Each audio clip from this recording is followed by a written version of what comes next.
Brújula de mercado, tu reporte semanal sobre la situación global y los mercados financieros. Bien, voy a empezar con la portada. Vamos a hablar del G20, vamos a hablar de las reflexiones que ha hecho China al respecto del G20, las reflexiones que ha hecho los medios de comunicación norteamericanos sobre la reunión del G20. Vamos a hablar del caso Huawei, de cómo se ha rectificado y por qué el Congreso americano quizá no esté de acuerdo. De hecho, vamos a citar a uno de los opositores a Donald Trump, un demócrata, y los comentarios que ha hecho al respecto. Vamos a hablar también de... ¿qué más? De si todavía el dólar sigue siendo la moneda de reserva mundial y con datos muy concretos, ¿vale? Os digo ya de antemano cuál es la respuesta. Sí, lo sigue siendo y muy de lejos del resto, pero veamos exactamente en qué punto se encuentra, por ejemplo, el euro, en qué punto se encuentra el yuan, en qué punto se encuentran otras divisas como el yen, ¿vale? Para ver si realmente el dólar tiene los días contados o no, tanto que se habla de esto y tanto yo mismo que hablo de esto, ¿vale? Con números, es real o no. Y por último también vamos a cerrar otro artículo más sobre una era post-dinero fiat respaldada por oro, cómo sería ese mundo post-fiat y qué papel ocuparía el oro en ese mundo post-fiat, ¿vale? Porque evidentemente las tasas de interés negativas, la situación actual en cuanto a un mundo entero con tasa de interés negativa, cuando eso jamás se ha considerado un caso de estudio en ningún libro de texto de economía, en ninguna universidad, es decir, no podía existir bienes con tasa negativa o con precio negativo. Y como decía Max Case en una de las entrevistas que vamos a citar en ese artículo, tú no puedes comprar tomates con un precio negativo, ¿vale? Entonces ya siento una paradoja irreconciliable en el mercado del dinero fiat. Y como decía Morgan en ese mismo artículo, se trata pues entonces de que el dinero, el sistema monetario del dinero papel está muriendo y esos son los síntomas realmente, ¿vale? Bueno, vamos a entrar ya en materia, no voy a liarme mucho más con esto. Ya sabes, si no estás suscrito al canal, te invito a que lo hagas, alcanza más de 5.500 suscriptores ya, o sea que queda pendiente ahora el capítulo 5 de Secretos de Trader, que sería Basilea. Por la votación que habéis hecho, es Basilea 3, hablar sobre el origen de Basilea, del Banco Basilea y de cómo sienta los preceptos que tienen que seguir los bancos centrales del mundo. Dominan la banca del mundo entero, ¿vale? Suscríbete si no lo estás porque eso es cada vez más consistente, ¿vale? El número de suscriptores de este canal, lo cual me agrada y sobre todo me anima a seguir generando nuevo contenido, ¿vale? Bien, punto número 1, China. Las concesiones de Estados Unidos animan al mercado. Es más o menos el título que le ha puesto el Global Times, que es el diario del Partido Comunista Chino. Así que para analizar la reflexión de la reunión del G20 y sobre todo de la situación actual en este momento de la guerra comercial, ¿por qué no citar qué dicen en China? Porque sabemos de eso lo que dicen en Europa, sabemos de eso lo que dicen en Estados Unidos y en América, pero no sabemos lo que dicen en China. Así que leamos detenidamente algunas partes del artículo que ha hecho Global Times, el diario del Partido Comunista Chino, sobre esa reunión, ¿vale? Punto número 2, Jim Richards. Jim Richards, que es uno de los tipos que más sigo desde visión así macro, porque generalmente parece que dice que no tiene pelos en la lengua a la hora de hablar de cómo ver realmente la situación global. Y en este caso dice Wall Street y la nueva Guerra Fría. Y en su artículo cita por qué cree que nos vamos a ver tarde o temprano en esta situación abocados a una situación parecida a la de los años 70 en la que se pueda producir incluso estaflación. Y explica el por qué, insisto, ¿vale? Sputnik. Huawei nunca fue una amenaza. Es un artículo de Sputnik de los rusos donde nos hablan de por qué resulta que ahora Donald Trump cambia de opinión y puede rectificar lo que ha dicho sobre Huawei. Y sobre todo las dudas que plantea al respecto y por eso el opositor demócrata que vamos a citar en el artículo, que hablaba de que no compete a Donald Trump decir eso o no, puesto que una cuestión que ha sido votada por el Congreso americano y que amenaza a la seguridad nacional de Estados Unidos no puede cambiarse de la noche a la mañana porque se le pase otra cosa por la cabeza a Donald Trump durante una reunión en el G20, ¿vale? Prometido, la India duplicará su PIB. Un artículo que también trae el Indian Times, uno de los diarios que en alguna ocasión he traído y he citado, donde nos habla que la expansión económica también de India, más que expansión, crecimiento. Expansión es lo de China. Crecimiento económico de India apunta o ha prometido el presidente de la India llegar a 5 trillones de dólares de Producto Interior Bruto en China, en la India. ¿Hay posibilidades de eso o no? O sea, ¿qué rango ocupará dentro realmente India dentro de este nuevo orden si consigue hacer ese crecimiento? No os olvidéis de que India ha sido uno de los países que ha advertido más, porque los tiene encima, de la expansión económica china. La India ha advertido, cito, ¿vale? Sobre hace más de un año en este canal os traje un artículo del diario indio donde nos hablaba, el Indian Times nos hablaba de que China planteaba que si Europa no desarrollaba un modelo económico viable para las próximas décadas, sería absorbido por el modelo económico chino, ¿vale? Y de momento se está cumpliendo, ya veis que Italia cerró un acuerdo con China, así que esto es de la tela, ¿vale? Ahora vamos a hablar del tema. Wall Street, ¿sigue siendo el dólar la moneda de reserva mundial? Muy interesante el artículo porque vuelca datos sobre un tema que hemos tocado mucho en este canal, que es si realmente vamos a ver un reseteo en el sistema monetario actual y si realmente el dólar dejará de ser moneda de reserva o no, ¿vale? Aquí vemos la evolución con números, aplastante.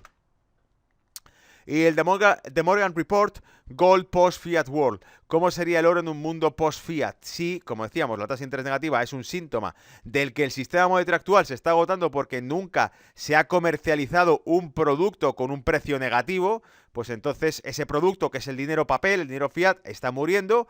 ¿Qué está ocurriendo con eso exactamente? ¿Vale? Reflexiones que he traído antes de entrar en los artículos en cuestión. Reflexiones post G20 después de lo que he estado leyendo con los artículos y después de varias entrevistas que he escuchado, he dicho, bueno, pues hagamos un resumen de todo esto, ¿vale? Y entro en materia. El G20 era la cita de mercado más esperada y ya se ha terminado, por lo tanto, ¿cuál será la siguiente X en el calendario para los mercados? Si el G20 era lo tan esperado, lo que el mercado estaba pues sin comprar, sin vender, lateralmente hablando el SP500 o con ciertos síntomas positivos por el comentario de Mnuchin del secretario del Tesoro americano de que ya había un acuerdo al 90%, vale, después del G20, ¿qué es lo que ha ocurrido? Y sobre todo, ¿cuál sería la siguiente cita que habría en el calendario? Toda la tensión de mercado se basa en la guerra comercial y en los riesgos de una recesión global. Esto es importante. Todo lo que estamos descontando desde el año pasado en los mercados financieros son miedo a una recesión global que se ve disipado cuando la Reserva Federal anuncia que va a bajar tipos. Miedo también a esa guerra comercial porque si la guerra comercial no se soluciona y no hay un acuerdo, la recesión global parece estar garantizada visto de todos los puntos de vista que queramos, desde el financiero, desde el económico, lo diga quien lo diga, cualquier analista dice, bueno, si no hay un acuerdo en la guerra comercial, no será bueno para el mundo entero, para nadie. Y dicho eso, la guerra comercial es parte de algo mucho más trascendental. La madre de todas las potencias occidentales contra la expansión económica del imperio chino. Esta es una clave que quiero resaltar. La guerra comercial en realidad simboliza una cosa. La primera potencia económica del mundo es Estados Unidos. Es también la primera línea de defensa del sistema occidental. Por lo tanto, Estados Unidos está tomando cartas en el asunto. Estados Unidos sabe perfectamente que la expansión del imperio chino es inevitable a menos que ahora y no después se tomen medidas como las que están ocurriendo. De momento es una guerra comercial. No sabemos si esa expansión se podrá impedir incluso además, en un futuro a nivel militar. Es decir, que si esta guerra comercial acabase en un conflicto muy abierto y muy agresivo, podría derivar en guerras posteriores, como ya hemos comentado en otras ocasiones, que precisamente cuando los negocios se vean irreversiblemente dañados, los intereses industriales se enfocarán en la guerra, ¿vale? Así que por eso más nos vale que exista algún tipo de acuerdo. El fracaso de la globalización, lo decía Steve Jacobs, en la guerra comercial representa el fracaso de una globalización que empezó hace mucho, ¿vale? No se habría producido de haber una globalización, pero no es una globalización, es como lo que el Pentágono hace la semana pasada, creo que fue, lo anterior os cité, el Pentágono lo llamó el depredador económico chino. De hecho, digo, proteccionismo occidental contra globalización china. El depredador económico chino, que lo citó así el Pentágono.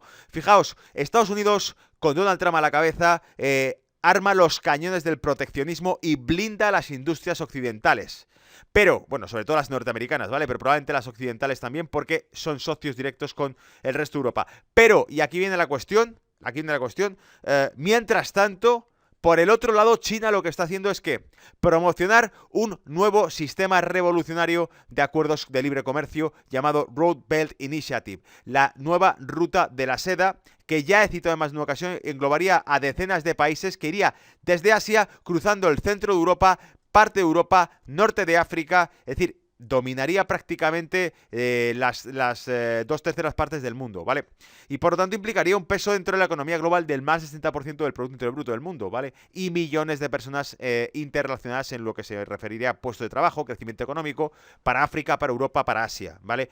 Por lo tanto, es un proyecto que encabeza la globalización, mientras que Estados Unidos lo que está haciendo es tirar del freno de emergencia y empezar a blindar las fronteras para evitar que esa globalización llegue o acabe en éxito, ¿vale? Y digo, la guerra comercial también es una fase de otra guerra, el dominio geoestratégico del mundo emergente. Asia, lo veíamos en el caso de Libra, de la nueva moneda, criptomoneda que lanza Facebook. Asia es el país con más millones de personas en los que se desarrollará de aquí a los próximos años tecnología, servicios financieros, todo tipo de servicios, ¿vale? Europa está sobresaturada ya en cuanto a servicios y bienes, Estados Unidos también, parte de América Latina también tiene suficiente bienes y servicios, menos que Estados Unidos, pero también tiene bienes y servicios, pero Asia es emergente como parte de América Latina también y por lo tanto Asia tiene un potencial de crecimiento muy fuerte y eso es lo que quieren conquistar. Entonces, Estados Unidos trata de continuar dominando el resto del mundo, su control geoestratégico del mundo se basa en que Japón siga manteniendo las bases militares de Estados Unidos, se basa en que países asiáticos peninsulares sigan manteniendo relaciones con Estados Unidos y por eso los conflictos del mar en la China meridional, porque China quiere expandirse en toda esa zona, ¿vale? Por eso Japón es el principal interesado en que China tire la toalla en sus intentos de expansión en el mar, la zona del mar de la China meridional, porque Japón dice, bueno, esto de aquí a que acaben dominando todo el Pacífico queda poquitos años, ¿vale? China es la fábrica del mundo, low cost, alta productividad, salarios ultra reducidos, exportación de deflación. China es la fábrica del mundo. Prácticamente todas las empresas asiáticas o europeas u occidentales compran el producto en China y lo comercializan en Occidente, ¿vale? China es la fábrica del mundo, China es la que reduce los costes productivos y China, por lo tanto, la zona de menor salario es una exportadora de deflación porque los precios de todo lo que se produce en China son más bajos de lo que se ha producido aquí. Por lo tanto, la inflación no sube y no va a poder subir. De hecho, la inflación no sube pese a que el dinero se imprime y se regala como ocurre en Europa. ¿Y por qué no sube la inflación? ¿Tendrá algo que ver con las fronteras y con el comercio? Es un punto muy bueno y de hecho no es una locura que suelte yo aquí en Brújula de Mercado, en este pequeño canal de YouTube que encuentras, ¿vale? Sino que resulta que la Reserva Federal de Chicago dijo en su momento, hace más de un año, que Amazon distorsionaba los hábitos de consumo y con ello la inflación. Señores, señoras, ¿qué es Amazon? Amazon es la tienda, la tienda del mundo, la tienda online del mundo, ¿vale? Y prácticamente un altísimo porcentaje de producto de Amazon online de súper bajo precio, que por eso tumba la inflación en Estados Unidos, según la Reserva Federal de Chicago, ¿de dónde viene? ¿Viene de Estados Unidos? ¿Viene de fábricas americanas? No. Prácticamente el producto Amazon que encuentras tirado de precio, etcétera, se produce en China. Por eso la Reserva Federal decía que Amazon distorsionaba las pautas de consumo y la propia inflación, ¿vale? Bien, reflexiones globales que he querido compartir antes de empezar a leer los artículos, pero vamos a ir al grano, ¿vale? The Global Times, este artículo de New China US Concedes Boost Markets. Las concesiones nuevas de Estados Unidos con China, o de China con Estados Unidos, según el titular, alimentan o potencian los mercados. Leo, el presidente de Estados Unidos, Donald Trump, se comprometió a no agregar más aranceles a los productos chinos y afirmó que las conversaciones comerciales entre las dos economías más grandes del mundo están nuevamente encaminadas. Las acciones de Asia se recuperaron el lunes a medida que los futuros de Estados Unidos se dispararon. El yuan chino se disparó contra el dólar estadounidense y los futuros del petróleo también ganaron. ¿Por qué? Pausa que hago. La subida del petróleo no significa nada. La subida del petróleo que se produjo el otro día es porque realmente el precio del crudo siempre lo centramos en la oferta. Hablábamos de que Rusia y Arabia Saudita habían acordado reducir la producción, lo cual subía el precio del crudo, pero nunca analizamos realmente el otro lado. O sea, casi nunca cuando oís hablar en los artículos sobre el crudo, te están hablando del lado de la demanda, ¿vale? Si hay riesgos a una recesión global, y si tienen miedo las fábricas del mundo de que pueda haber una disminución del comercio, ¿de qué se alimentan las fábricas? De combustible. Por lo tanto, la demanda de crudo cae. Cuando se habla de que hay un acuerdo comercial, el crudo sube. ¿Por qué? Porque las fábricas del mundo, en teoría, deberían reactivarse y empezar a consumir más energía. El transporte, si va a haber comercio, necesitará más combustible y la gasolina, ¿de dónde sale? Del crudo, ¿vale? Es sencillo de entender y está relacionado el precio del mercado, al fin y al cabo, con lo que está ocurriendo a nivel global, ¿vale? Los mercados asiáticos y europeos se vieron impulsados por la postura positiva tras la reunión con Xi Trump. El Nikkei de Japón subió y los principales índices europeos también se dispararon, liderados por las acciones tecnológicas, según informes de medios. Porque, como ya hemos dicho, la guerra fría, la nueva guerra fría comercial, se traduce en el campo tecnológico. Siglo XXI se reduce en el hardware, la tecnología que domina el control de la información, que es la nueva era, la era de la información. El dinero cripto, el criptodinero, que es información digitalizada, codificada, ¿vale? Bancos y bancos de datos codificados que se traducen en dinero, ¿vale? Seguimos. Aunque el acuerdo probablemente aliviará parcialmente la reciente sensación negativa en los mercados financieros y apoyará el crecimiento a corto plazo, no llegará a eliminar las tarifas existentes, dijo Michael Taylor, director gerente y director de crédito de Moody's Asia Pacific. Es decir, Moody's advierte, eso está muy bien, anima al mercado y quizá estimula el crecimiento en el corto plazo, pero no soluciona un problema, y es que Estados Unidos no ha dicho que vaya a quitar los aranceles, y por lo tanto aquí sigue enquistada la guerra comercial hasta que eso cambie, ¿vale? Y continúo. Una guerra de aranceles de combate por derechos va contra la voluntad no solo de las empresas chinas, sino también de los representantes de la industria de Estados Unidos. Acordaos, que no se os olvide, que este artículo viene del diario del Partido Comunista Chino. Atentos a la letra, ¿vale? Lo que también reduce las perspectivas de crecimiento económico mundial. Cientos de compañías estadounidenses ya enviaron mensajes al gobierno de Trump en protesta por el aumento de los aranceles a las importaciones chinas. Están diciendo, pueblo chino, no te preocupes, es Trump el que tiene un problema, se están quejando, son las industrias americanas las que se están quejando a Donald Trump, son ellos los que tienen el problema, no te preocupes. Es el mensaje del Partido Comunista Chino. Esto es interesantísimo leerlo, ¿vale? Fíjate cómo le da la vuelta a la tortilla. El lunes, el vocero del ministro de Relaciones Exteriores de China, Geng Shuang, en una conferencia de prensa dijo: reanudar las conversaciones comerciales es interés de ambas partes, ya que la guerra comercial no será de ninguna ayuda ni a Estados Unidos, está claro. La Cámara de Comercio de los Estados Unidos dijo que se siente alentada por la reanudación de las negociaciones comerciales, ya que las nuevas tarifas perjudicarían a las empresas, los trabajadores y los consumidores y a la economía mundial, informó CNBC. Es decir, aquí el diario del Partido Comunista Chino dice que no lo digo yo, que también lo dice la CNBC, ¿vale? Porque esto lo cita el artículo de este diario, ¿vale? Y dice, a pesar del tono positivo aclamado por la comunidad global, los analistas también predijeron que las negociaciones de China y Estados Unidos todavía enfrentaban un cambio difícil en las futuras negociaciones comerciales y necesitan tiempo para hablar sobre las divergencias en temas como la reforma de la OMC o los subsidios gubernamentales. Es decir, no hay nada sobre el papel puesto que vaya a establecer que hay un acuerdo comercial, porque no se ha hablado todavía sobre los derechos de propiedad intelectual, que tiene que cambiar China, si roba propiedad intelectual o no lo roba, la comercialización de determinados productos fármacos que también hacía China hacia Estados Unidos con opiáceos, etcétera. Hay una serie de cosas que ya planteamos en Brújula de Mercado a través de un artículo de Bloomberg hace un año, en el que poníamos un listado de, hace menos de un año, un listado que había sacado Bloomberg sobre las conclusiones de la administración norteamericana y las conclusiones de la administración china sobre la misma reunión, y veíamos que había puntos en los que no se mencionaba ni uno ni otro. Buenísimo ese reporte que hizo Bloomberg, ¿vale? Además, las opiniones divergentes dentro del sistema político de Estados Unidos, atención por favor, que esto ya sí que es la leche. Además, las opiniones divergentes dentro del sistema político de Estados Unidos probablemente hagan que esas conversaciones sean aún más difíciles.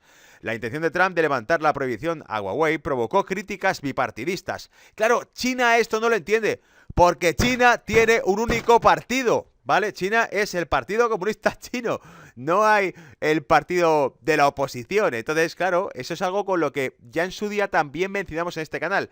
Xi Jinping puede hacer lo que quiera porque Xi Jinping es el presidente del Partido Comunista Chino, no hay oposición. Lo que él diga se ejecutará, mientras que Donald Trump tendrá que lidiar con todos los políticos de Estados Unidos que como llenas se le echen encima con cada decisión que tome, y de hecho ocurre, ¿vale? Esa es la diferencia. Por eso hace ya mucho dije en este canal que China podía negociar o podía cruzar los dedos y esperar a que los demócratas acabasen con Donald Trump para las elecciones de 2020. Como el tema de la trama rusa no funcionó ni cuajó y ahora se cae a pedazos el informe Mueller, pues resulta que no queda otra que negociar. Pero China sigue pensando, bueno, hay oposición de Estados Unidos, ¿no? Pues igual se lo ponen difícil, ¿vale? Y dice, el líder de la minoría senadora de Estados Unidos, Chuck Schumer, la minoría senadora, dicen, la minoría senadora para referirse a los demócratas, ¿vale? Chuck Schumer dijo que la eliminación de la prohibición de Huawei socavaría drásticamente la capacidad de Washington para cambiar las prácticas comerciales desleales de China, según informes de los medios. Es decir, el diario del Partido Comunista Chino dice, bueno, es que tiene oposición en Estados Unidos y tampoco puede que le dejen hacer lo que quiere hacer. Así que vamos por partes, ¿vale? Porque aquí no hay nada claro. Y en realidad tiene razón, o sea que además tiene razón, ¿vale? Una guerra comercial de un año pesa sobre la economía de los Estados Unidos y los movimientos de Washington han afectado la orden y la credibilidad basadas en las reglas existentes, lo que nos ha dado más oportunidades de ganar, dijo Mei Ching-yun, una veterana analista cercana al Ministerio de Comercio. Una guerra comercial de un año pesa sobre la economía de Estados Unidos y los movimientos de Washington han afectado la orden y la credibilidad basadas en las reglas existentes. Bueno, aquí más bien parece casi un comentario político por parte de este analista más que un comentario de datos. Primero, asumimos que la guerra comercial le pesa más a Estados Unidos que a China, cuando en realidad las exportaciones son mucho más pesadas en el Producto Interior Bruto de China que en Estados Unidos. Es decir, el Producto Interior Bruto, la riqueza de China depende mucho más de sus exportaciones que lo que depende en Estados Unidos, su riqueza, de sus exportaciones, porque es un país comprador, importador, ¿vale? Así que es un país consumidor y el otro es un país vendedor. En una guerra comercial en la que dejan de comprar, ¿quién pierde? ¿El vendedor o el consumidor? Bueno, pues esta es una cuestión fundamental y por favor, lo que acabo de decir, recordarlo porque creo que es clave. Estados Unidos es el consumidor, China es el vendedor. Si no se consume, ¿quién pierde? ¿Vale? Bien, vamos a ver qué dice Jim Richards sobre este tema. Wall Street and the New Cold War. Cuando Trump amenaza con nuevas tarifas y China amenaza con tomar represalias en especie, las acciones caen. Cuando Trump retrasa los aranceles y China acepta reanudar las negociaciones, las acciones suben y así continúa. Ha sido desde enero 2018 cuando comenzó la guerra comercial.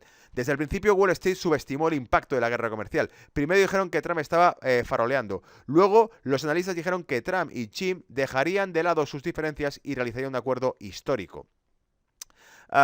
Todos estos analistas estaban equivocados. La guerra comercial fue problemática desde el principio y está empeorando hoy. China perderá la guerra comercial. Las razones son obvias. El comercio exterior es un porcentaje mucho mayor del PIB chino que para los Estados Unidos, por lo que la guerra comercial siempre tuvo más impacto en China que en los Estados Unidos. Si China intenta igualar a los Estados Unidos en aranceles dólar por dólar, se quedará sin espacio en 150.000 millones de dólares de Estados Unidos. Es decir, China solamente le genera a Estados Unidos 150.000 millones de dólares en comercio. Si trata de poner aranceles, le faltará espacio sobre los que aplicarlo, ¿vale? Y fijaos cómo resalta esto, la dependencia de un país vendedor de sus exportaciones, cosa que no es el caso de Estados Unidos. Ganará la guerra comercial y China abrirá sus mercados y comprará más bienes estadounidenses o la economía china se desacelerará significativamente. Como dije en su momento, fíjate esta reflexión, lo que dijimos en su momento aquí en Brújula Negro fue, hay dos opciones, o le hacen caso a Trump y tragan comprar producto americano o entraremos en recesión todos. Y ojo al dato, porque eso es lo que se le va a plantear a Europa. A Europa se le planteará o compras producto americano o pinchamos la economía global. Así de fácil, ¿vale? Es decir, o haces que Estados Unidos gane o perderemos todos. Y bueno, pueden hacerlo porque tienen el papel dominante en la economía mundial. Siguen siendo la primera economía del mundo y siguen dominando el mayor sector financiero del mundo. Controlan los flujos de capital globales, ¿vale? Wall Street. La guerra comercial es parte de la lucha mucho mayor entre China y Estados Unidos por la hegemonía de Asia y el Pacífico Occidental. Fijaos que lo he incluido en las reflexiones a raíz de leer todo esto, ¿vale? No es una guerra comercial exclusivamente por una cuestión de industria, es una cuestión también de control mundial. Es una cuestión de que lo que el Pentágono definió, Ministerio de Defensa estadounidense definió como un depredador comercial, frenar la expansión del imperio chino. De eso se trata, ¿vale? Y continúa, están encerrados en una nueva guerra fría que se está liberando de muchos frentes. Estos incluyen el comercio, la tecnología, los derechos, paso en el estrecho de Taiwán, el mar de la China Meridional, las alianzas en el sur de Asia, donde la iniciativa Belt and Road de China promete miles de millones de dólares para el desarrollo de infraestructuras. No solo eso, diría yo, ¿qué hay, por ejemplo, de Hong Kong y de las protestas civiles?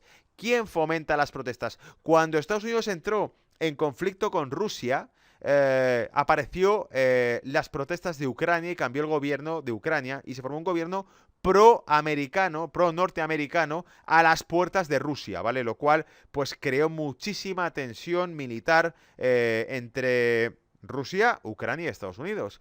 Ahora estamos viendo cómo incrementa la inestabilidad social de Hong Kong con protestas que van días y días ya y que probablemente también estén soportadas, auspiciadas, ¿vale? O apoyadas por Estados Unidos, como es lógico, porque Hong Kong sigue siendo un territorio chino, ¿vale? Pero eso es una teoría que ni siquiera he investigado, o sea que daría para buscar algún artículo y hablar de ello, ¿vale? Bien, los Estados Unidos están respondiendo con acuerdos de armas y acuerdos comerciales bilaterales para contrarrestar la influencia china. Incluso si un acuerdo comercial modesto se resuelve con China este verano, no pondrá fin a la lucha más amplia que está en marcha. Jim Richards dice, es que esto no termina aquí. Es que aunque Estados Unidos haga un acuerdo comercial con China, el resto del mundo es testigo y socio de uno de los dos. Hay que elegir un bando, ¿vale? ¿Cuáles son las implicaciones? Por cierto, en ese bando ya dijo China una cuestión que también citamos aquí de un diario chino.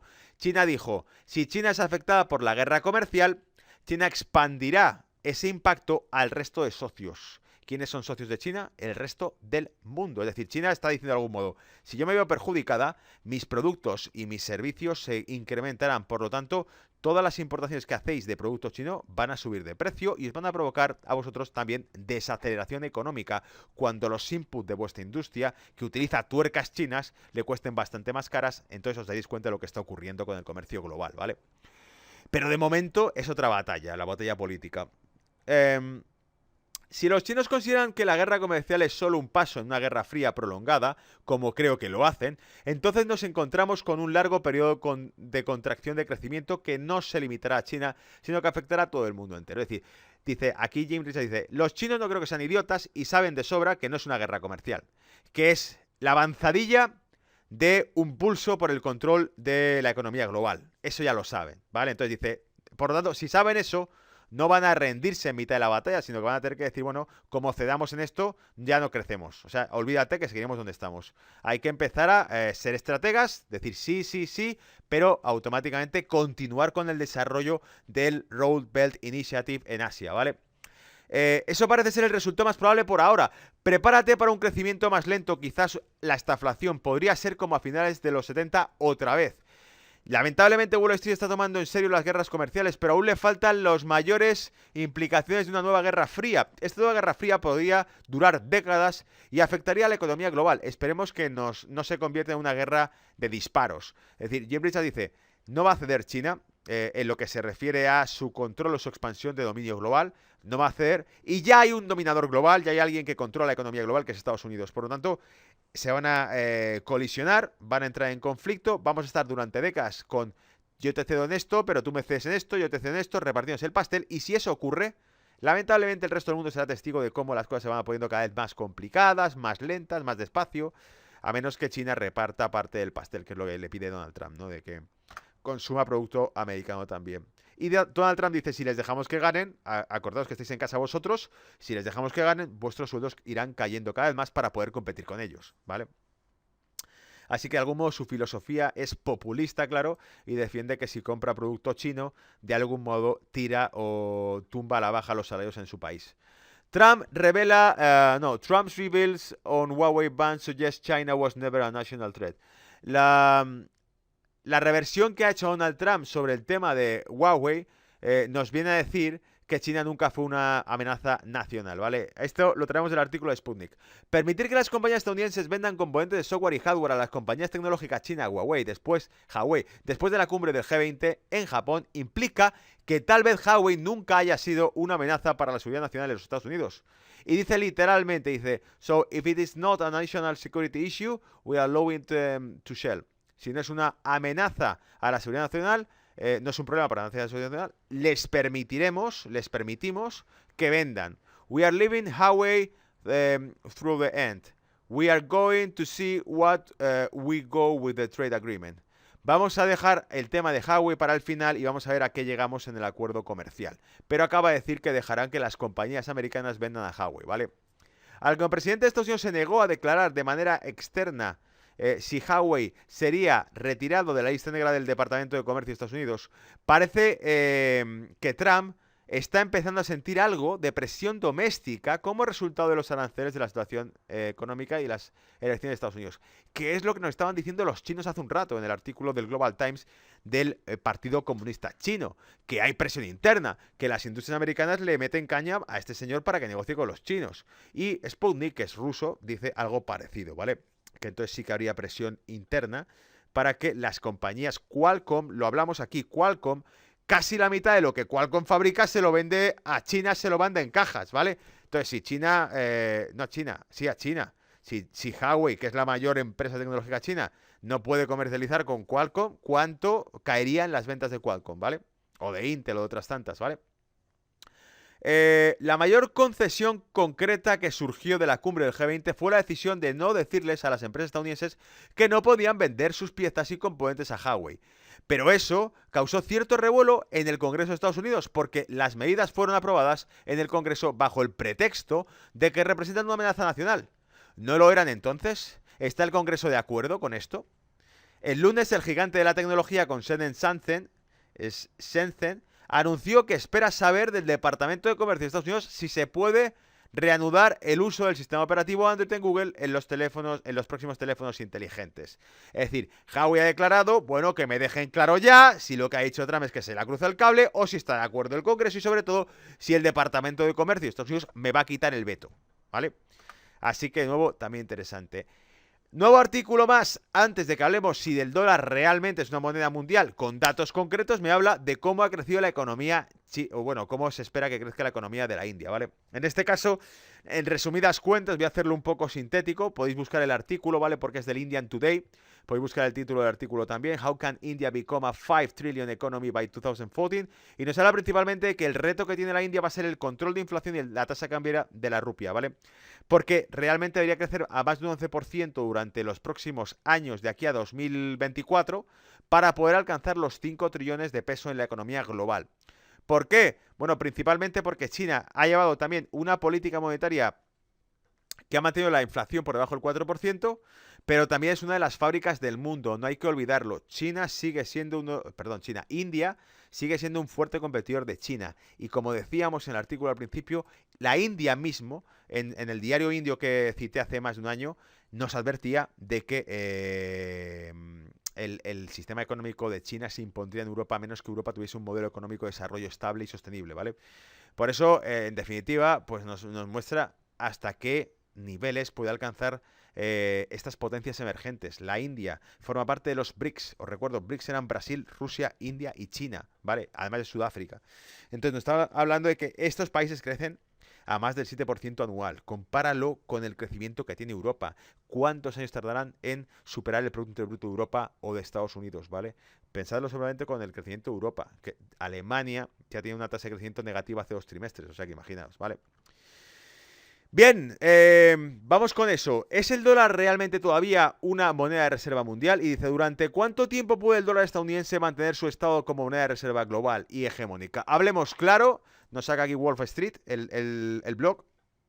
Es un tema muy recurrente, yo lo he mencionado 1000 veces, pero ¿hasta qué punto tiene datos concretos? Total Global Foreign Exchange Reserves in all currencies. ¿Lo he dejado todo en inglés? No, solamente esto, vale. Ticket 11.4 trillion in the first quarter. El total de reservas en divisa extranjera alcanzaban los 11.4 trillones de dólares en el primer trimestre de 2019, de acuerdo con el Cofer Data del FMI, ¿vale? El FMI, la sección que recoge estos datos del FMI, que es el Cofer Data, dice que 11.4 trillones de dólares constituían las reservas el primer trimestre de 2019 en dólares. Y sigue, las reservas de divisa denominadas en dólar estadounidense aumentó a 6.74 trillones y su participación en las reservas mundiales de divisa alcanzó el 61,8%. Si 11.4 trillones de dólares en dólares es el total de reservas en moneda extranjera, solamente esos 6.74 están realmente en dólares, ¿vale? En dólar americano. Por lo tanto, más del 50% de las reservas mundiales en moneda extranjera siguen siendo dólares. De hecho, es el 61,8%, casi el 62%.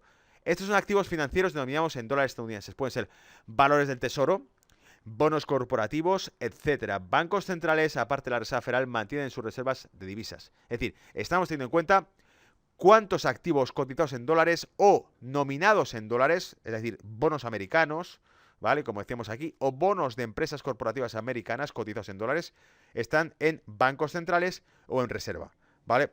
Se han producido dos cambios potencialmente grandes en las últimas 2 décadas. La creación del euro, perdón, y a principios del siglo, y en 2016 el renminbi chino. Yo diría incluso aquí, que no lo cita en el artículo, el marzo 2018, la creación del petro-yuan, la cotización de energía en renminbi, en yuan, ¿vale?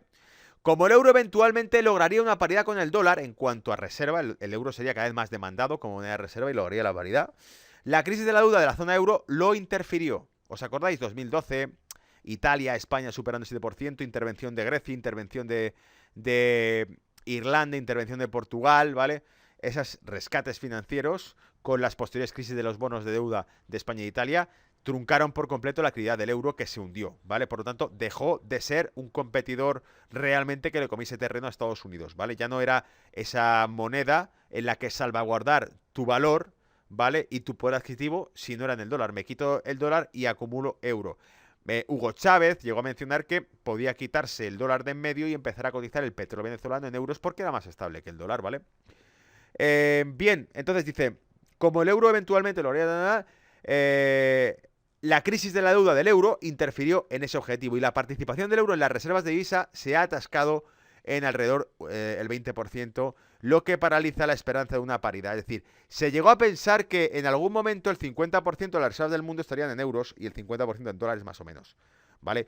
No llegó a ser así, sigue estando en torno al 20% de las reservas del mundo en euros, porque el euro no ha conseguido del todo vender la película de estabilidad. El euro, como he dicho en más de una ocasión, sigue siendo un patrón entre el franco, el marco, la lira y la peseta, ¿vale? Y sobre todo el franco y el marco, que es principalmente el peso del euro, ¿vale?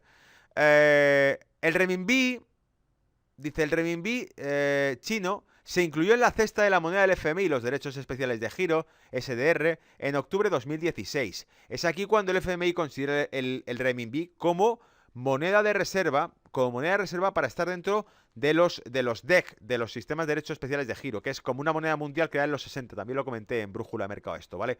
Como en los 60 crearon una unidad monetaria que estaba soportada por libra, por yen, por dólar, de manera que cuando una moneda cayese contra otra, la moneda, que está constituida por todas ellas, se mantendría estable, porque la pérdida de valor de una subía el de la otra, ¿vale?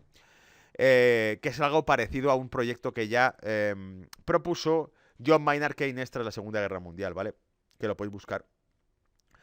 Esto elevó el renminbi a una moneda de reserva global oficial. Las expectativas de que el renminbi derribara rápidamente al dólar de su posición también se vieron decepcionadas. Se está moviendo solo a paso de caracol. El dólar y el euro combinados representan una participación del 82,1% en el primer trimestre de 2019. Esto es un descenso de 4 puntos porcentuales a partir de 2014. Es decir, desde 2014 hasta ahora solamente ha caído un 4% el dominio del euro y el dólar sobre las reservas del mundo entero. Y aquí tenéis el gráfico, nos muestra donde podemos ver la evolución que han tenido la llegada del euro y la reserva de dólar, ¿vale? Que efectivamente ligeramente disminuye las reservas de dólares a nivel global, ¿vale? Ligeramente, ¿ok? Bien, dicho eso, no termina aquí la película porque además nos va a mostrar, fíjate, es que la diferencia es abismal, es increíble. Arriba tenemos las reservas de dólares, porcentualmente en los bancos mundiales, y abajo el renminbi, ¿vale? Y aquí el euro. Entonces, para que lo veamos gráficamente, lo vuelvo a coger el rotulado, ¿vale? Aquí está el dólar, aquí el renminbi. O sea, la moneda china se utiliza, nada, menos del 10% a nivel global. Y la que se utiliza más del 60% es el dólar. Y en un 20% el euro, ¿vale? Por lo tanto, le queda mucho recorrido. Por cierto, es algo que también saqué un artículo que había hecho el CFR, el Council for Foreign Relations. De hecho, nos da los porcentajes. Además, dice, la proporción de estas monedas se basa en las reservas asignadas, como explica el FMI. No todos los bancos centrales revelan al FMI cómo se asignan sus reservas totales de divisa entre monedas específicas. Es aquí una advertencia que te pone ese dato diciendo, este dato se basa en lo que el FMI dice, pero sabes de sobra que no todos los bancos centrales le dan explicaciones al FMI de lo que acumulan en sus reservas, ¿vale? Por lo tanto, es un dato de fe en el que el FMI, pues sí, accede a prácticamente los bancos más grandes centrales porque tiene datos de la Reserva Federal, tiene datos del Banco Central Europeo y a partir de ahí tiene datos de los más grandes, ¿vale? Y del BOC probablemente también, del Banco of Japan y del Bank of England también, ¿vale? Así que tiene los principales. La tabla que nos muestra esto, ya lo hemos explicado, nos muestra que el yen, por ejemplo, estaría en la tercera posición, 5,2%. El yen, ¿vale? El yen. Se ha incrementado bastante. Frente al 3,6 en 2014, el yen ocupa el 5,6% ahora de reserva. Por eso lo decimos que es una de las monedas refugio, ¿vale? Y aquí dice algo interesante. La teoría que se niega a morir es que Estados Unidos, como el país con la moneda de reserva global, debe tener un gran déficit comercial con el resto del mundo. Es cierto que Estados Unidos tiene un enorme déficit comercial con el resto del mundo. El euro, la segunda moneda de reserva más grande, la zona euro, tiene un superávit comercial masivo con el resto del mundo, lo que demuestra que una moneda de reserva importante puede ser respaldada por un superávit comercial. Es decir, aquí dice, el dólar, pese a ser la moneda mundial, paradójicamente es la de la economía que tiene mayor déficit global. Y no es paradójicamente, es que de hecho Estados Unidos empezó a imprimir dólares y a exportarlos al mundo entero a través del petrodólar, cuando crearon la OPEP, ¿vale? A través del petrodólar, por la sencilla razón de que entró en déficit. En el 68 entró en déficit comercial Estados Unidos y a partir del 72 se suspende la conversión directa con oro y a partir de ahí la OPEP empieza a cotizar exclusivamente el petróleo a nivel mundial en dólares, ¿vale? Lo que ha provocado sucesivas guerras en Oriente Medio. Por lo tanto, el dólar sobrevive, pese a que es una moneda de un país deficitario que pierde valor, sobrevive porque se cotiza la energía en dólares. Por eso digo que es mucho más importante, va al corazón del sistema monetario del petrodólar, la creación del petroyuan, ¿vale? Solo que esto, solamente una crisis global lo disparará, ¿vale? Y dice, si el dólar fuese derribado, el yen, la tercera mayor moneda de reserva, está respaldado por un gran superávit comercial. Dice, tiene más sentido que sea una moneda de reserva aquella de una zona económica con superávit comercial, porque significa que de algún modo el papel que imprime está respaldado por industria y riqueza, ¿vale? Pero claro, con ese mismo argumento también hablaríamos de China, ¿ok? Y dice, el yen, tercera mayor moneda de reserva, está respaldado por el gran superávit comercial de Japón. Bueno, pues si se trata de superávits, China es la fábrica del mundo, ¿vale? Si el dólar fuera derribado, Estados Unidos ya no podría financiar esos déficits comerciales y a su vez esos países exportadores, atención a la paradoja, los países exportadores ya no podrían administrar estos grandes excedentes con Estados Unidos, lo que perjudicaría a su propia economía. Es decir, si el dólar colapsase, Estados Unidos ya no podría pagar las cuentas y si no puede pagar las cuentas, es el mayor cliente del mundo, aquellos países que son vendedores, ¿vale? Perderían su negocio. Por lo tanto, provocaría un colapso de todo. Y aquí, por último, todo esto se cierra con el comentario que ha hecho Max Keiser y Morgan en Morgan Report sobre que esa guerra de divisas que empezó hace unos años la gana China en el largo plazo. Evidentemente, el yuan le queda mucho para ser moneda de reserva porque lo estiran como un chicle, hacen lo que quieren con él. Cada vez que hay aranceles americanos, baja el precio del yuan, ¿vale? Por lo tanto, le queda mucho para ser una moneda estable, de valor estable, ¿vale? Pero sí es cierto que económicamente hablando y desde un punto de vista industrial y geoestratégico, el dinero en China será algo que no podremos evitar que acabe fluyendo hacia allá porque hay crecimiento y porque hay industria y desarrollo económico allí, ¿vale? Por lo tanto no puedes evitar que ocurra. Y porque hacen un proyecto de libre comercio que engloba al mundo entero, a 2/3 partes del mundo, y probablemente van a meter bajo la alfombra en ese proyecto que se utilice el renminbi chino como moneda de referencia, ¿vale? Entonces, claro, dice, mientras que Estados Unidos ha impreso desde el año 2010 cantidades monstruosas de dólares desde el año 2010. Mientras tanto, desde el año 2010, China y Rusia han comprado constantemente oro, masivamente. Y dice, Morgan dice, son señales, bueno, aquí dice Max Keiser, la tasa de interés se ha vuelto negativa, algo económicamente imposible o que nunca había sido mencionado en un libro de texto de economía. No puedes comprar tomates a precio negativo, sin embargo el dinero sí cotiza negativo, ¿vale? Morgan dice, son señales de que estamos en las últimas etapas de un sistema monetario basado en el dinero papel. China sabe que el oro es la última frontera del dinero posible. El oro es la última frontera, la última forma de dinero posible es el oro. Eso lo sabe China. Y se produce una moneda global. Si se produce una moneda global, creo que estará respaldado basada en oro. China lo sabe y dice, bueno, pues ante el riesgo futuro de que el sistema acabe petando, la mejor estrategia es comprar oro porque es la más sencilla y la más simple. El oro siempre tendrá valor intrínseco, el papel no. Morgan cree que el oro podría haber movimientos de Bitcoin en los próximos años a medida que el actual sistema de moneda fiduciaria comience a desmoronarse. De hecho, Max Keiser en esta entrevista decía que la manipulación del oro en los últimos años ha sido palpable y ha sido muy evidente que Londres ha mantenido los precios del oro muy, muy estables porque evidentemente China cada vez posee más oro y eso puede reforzar sus activos, ¿vale? Eso es todo esta semana, ha sido un reporte largo, intenso, pero que creo que cubre bastante bien información sobre la guerra comercial, que es realmente la base de la situación actual de los mercados globales y lo que determinará la evolución de los mismos, ¿vale? Así que espero que te haya servido, compártelo por redes sociales si te ha gustado y nada, espero vuestros comentarios, ¿vale? Chao, buena semana.